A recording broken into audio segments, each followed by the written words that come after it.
அஸ்ஸலாமு அலைக்கும். அல்சியா சேனல். இன்றைக்கி அல்சியா சேனலில் என்னதுன்னா, இன்றைக்கி வெள்ளிக்கிழமை. அதனால் வெள்ளிக்கிழமை இன்றைக்கி ஒருத்தவங்களுக்கு நான் சாப்பாடு கொடுப்பேன். எங்களுக்கு வெளியே ஒரு ஃபங்க்ஷன் இருக்கனால போகிறேன். அதுக்கு முன்னாடி அவங்களுக்கு என்ன பண்ணியிருக்கிறேங்கிறத ஒரு வீடியோவாக உங்களுக்கு காட்டுறேன். சோறு வச்சுட்டேன், சாம்பார், அவங்களுக்கு மட்டும் கோழி எடுத்து ஒரு கிரேவி பண்ணிட்டேன். இப்போ ரசம் வைக்க போகிறேன். அதுக்கடையில் கொஞ்சம் பீஃப் வாங்கினேன், 300 கிராம் பீஃப் வாங்கி நேற்று என்ன பண்ணிட்டேன், அதை நல்லா மசாலா இஞ்சி எல்லாம் போட்டு நல்லா அவிச்சி வேக வச்சுட்டேன். இப்படி வச்சுருக்கணும், ஒன்று ஒன்றா இருக்கணும், தண்ணியே இருக்கக்கூடாது. இதில் நம்ம என்ன பண்ணணுன்னா, ஒரு ஸ்பூன் நெய் அடுப்பை சிம்மில் வச்சு செய்யணும். போட்டு நல்லா இதை சூடுபடுத்தணும். நல்லா வேக வச்சு எடுத்துக்கிடணும். இஞ்சி பூண்டு பேஸ்ட்டு, சீரகப்பொடி, வத்தல் பொடி போட்டு நல்லா வேக வச்சு தண்ணி இல்லாமல் இப்படி ஒன்று ஒன்றா வரும்படி நம்ம இந்த பீஃபை வச்சுக்கிடணும். இதை நீங்கள் பொடியாக கட் பண்ணி எண்ணெயில் போட்டு வடவம் மாதிரி கூட பொரித்து எடுக்கலாம். நான் இன்றைக்கி அப்படி எடுக்கலை. இப்படி நல்லா இது பண்ணிவிட்டு அதுக்கப்புறம் மல்லி புதினாவை கிள்ளி போட்டுறணும். இது நல்லா ஹீட் ஆகட்டும். ரசத்துக்கு என்ன பண்ணணும், எப்படி இது மிளகு ரசம் வைக்கணுங்கிறத ஏற்கனவே ஒரு வீடியோ நான் எடுத்திருக்கேன். என் வீடியோவை நீங்கள் பாருங்கள். இன்றைக்கி ரசம் தான் வைக்க போகிறேன். மிளகு ஜீரகம் போட்டு ஒரு ரசம்.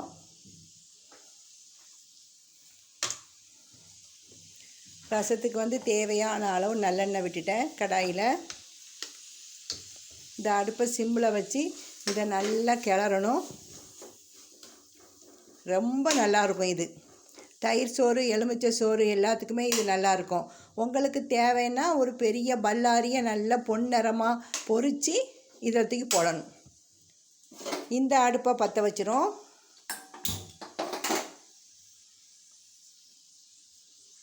நான் எப்போதுமே ரசத்துக்கு இப்படி மிளகாய், ஜீரகம், வத்தல் எல்லாம் இப்படி அரைச்சி வச்சுட்டு அதுக்கப்புறம் இன்னைக்கு துண்டு பெருங்காயம், கூட்டு பெருங்காயத்தில் துண்டு பெருங்காயம் தான் போட போகிறேன். வெந்தயம், கருவேப்பிலை, கொஞ்சோண்டு வெங்காயம் தாளிப்பதற்கு. இப்போ ரசத்தில் புளியை தெளிஞ்சாலன்னு மஞ்சள் பொடி போட்டு மல்லி இலையை கிள்ளி போட்டு இப்போ கூட்டி வச்சுருக்கேன், உப்பு போட்டு. இப்போ இதில் நல்லெண்ணெய் விட்டுட்டேன்.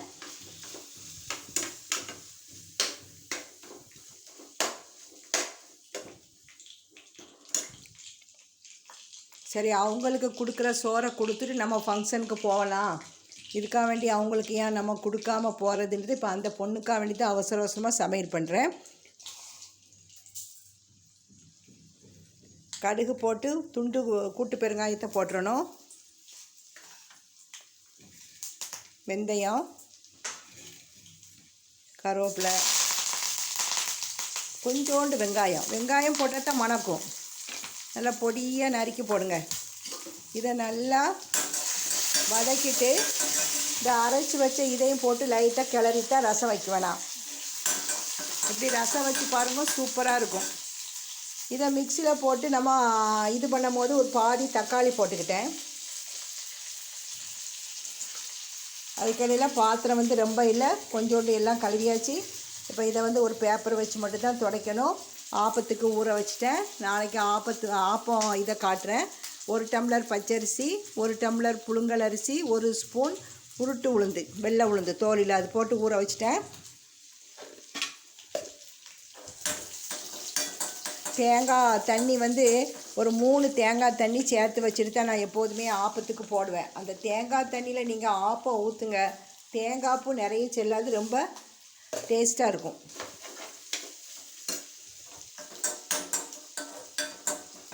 இப்போ இந்த விழுது இருக்குது பாருங்கள், இதையும் தட்டி கொஞ்சம் வதக்கணும். ரசம் மணக்கும்.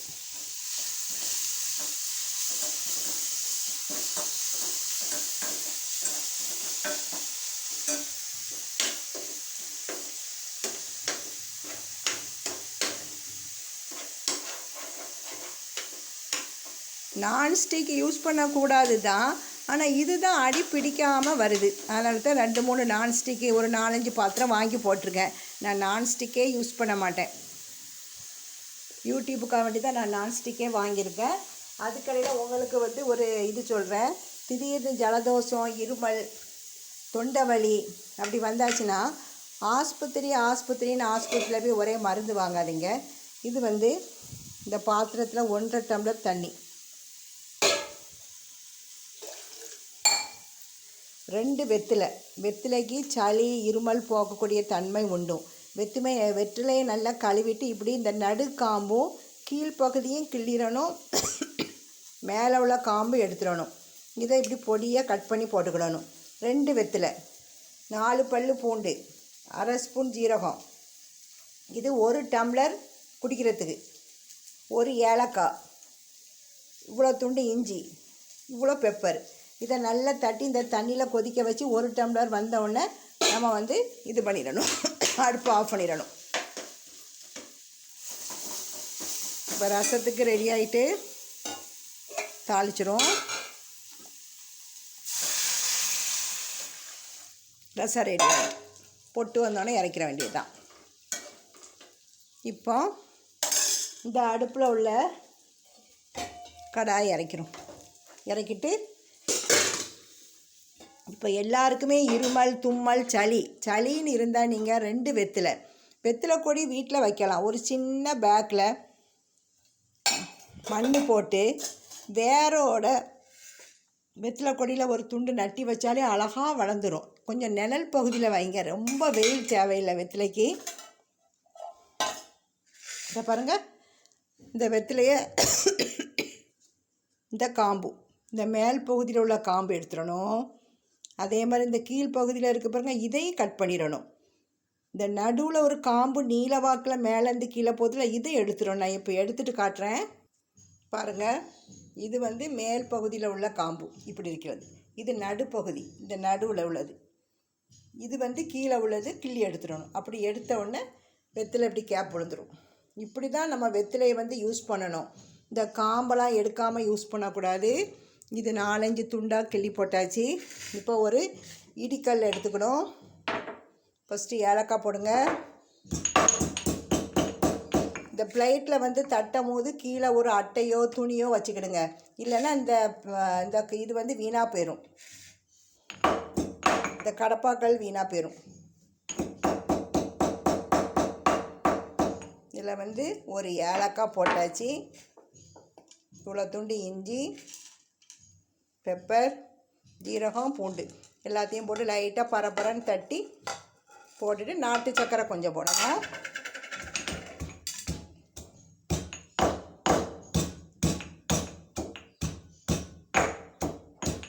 1-2 தட்டுங்க. சளி இருமல் வந்த உடனே இது பண்ணாதீங்க. நாளில் அப்படி தான்.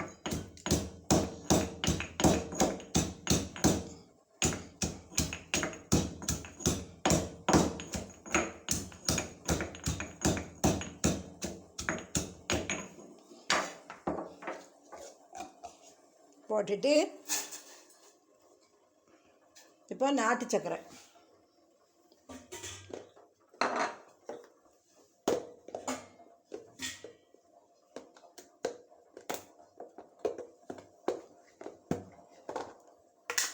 இல்லை 1 ஸ்பூன் போட்டாச்சு.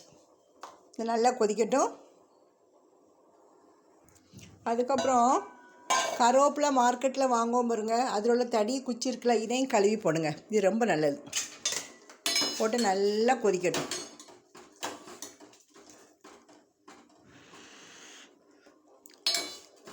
வெற்றிலை வந்து சளி வந்து குறைக்கிற தன்மை உண்டு. இப்போ நம்ம வந்து இன்றைக்கி அல்சியா சேனலில் என்னதுன்னு காட்டும். ரசம் வந்து இன்னும் பொட்டு வரல. பொட்டு வந்தோடனே தான் ரசத்தை இறக்கணும். அப்படி நுர மாதிரி வரணும்.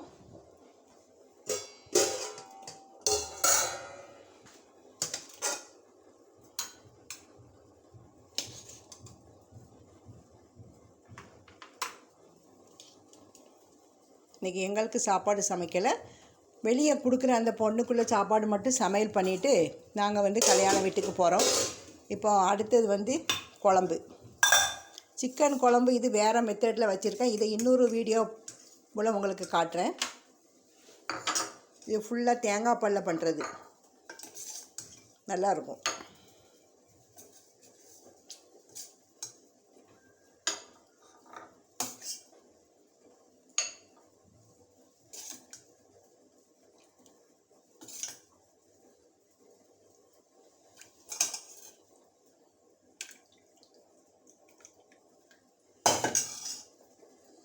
சிக்கன் குழம்பு, இந்த குழம்பு வைக்கிற முறை இன்னொரு வீடியோவில் போடுறேன்.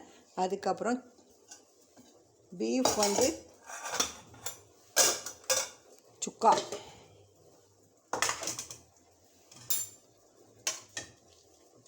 பாருங்கள், இது ரொம்ப நல்லாயிருக்கும். நீங்கள் தயிர் சோறு, எலுமிச்சை சோறுக்கு வச்சு சாப்பிட்டு பாருங்களேன்.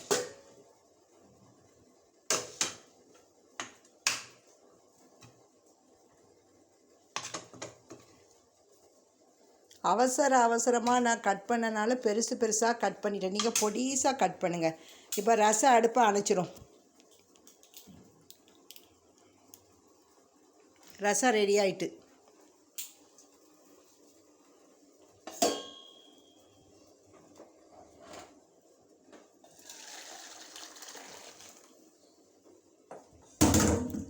சுட ரசம்.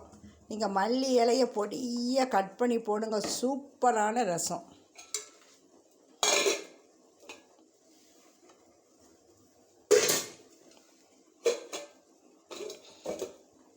அதுக்கப்புறம் கஷாயம். இந்த கஷாயத்துக்கு உங்களுக்கு வெற்றிலை இல்லைன்னா ஜீரகம், ஏலக்காய், வீட்டில் தான் மார்க்கெட்டில் எப்போதும் கருவேப்பிலை வாங்குவீங்களா, அந்த கருவேப்பிலை, ஏலக்காய், ஜீரகம், இஞ்சி, பூண்டு எல்லாம் போட்டு அவிச்சு குடிங்க. தொண்டை கரகரப்பு, இருமல், சளி எல்லாம் போயிடும். வெற்றிலைக்கு மருத்துவ குணத்தில் மருத்துவ ரீதியாக சளி, இருமல் குணமாக்குற தன்மை இருக்குது. மல்லி இலையை இப்படி மேலே வச்சுருங்க. அதுக்கப்புறம் அடுப்பை ஆஃப் பண்ணிடும். கஷாயம் ரெடி ஆகிட்டு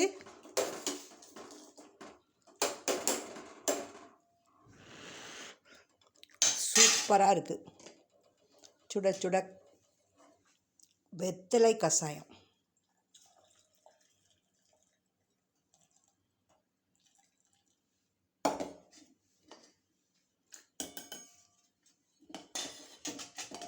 பாருங்கள், அல்சியா சேனலில் டுடே சமையலோடு இன்றைக்கி ஒரு கஷாயம் போட்டுட்டேன். இந்த ரெசிபி பிடிச்சிருந்தா லைக் பண்ணுங்கள். இதுவரை சப்ஸ்கிரைப் பண்ணாதவங்க சப்ஸ்கிரைப் பண்ணுங்கள். இன்ஷா அல்லாஹ் நாளைக்கு ஒரு வீடியோட பார்க்குறேன். அஸ்ஸலாமு அலைக்கும்.